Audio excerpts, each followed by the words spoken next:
دايما بنسأل نفسنا، هو ليه الشخص اللي بنحبه بيأذينا؟ وازاي بيجرحنا بالشكل ده وهو ولا حاسس ولا مدرك احنا ازاي مقهورين بسببه؟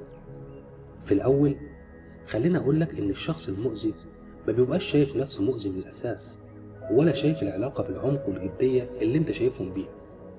لأنه لو شخص صادق في مشاعره وجاد في وعوده، أول حاجة هيعملها إنه يركز في العلاقة بشكل أكبر من كده، يشوف إيه بيسعدك ويعمله، وإيه بيضايقك فيبطل يعمله. يشوف حزنك قضيته الأولى، وإن رضاك التارجت بتاعه، ويعترف بحزنك وعفويتك وغضبك وعنصتك، ويتفهم كل حاجة من دول من غير ما يزهق منك أو يسيء الظن فيك.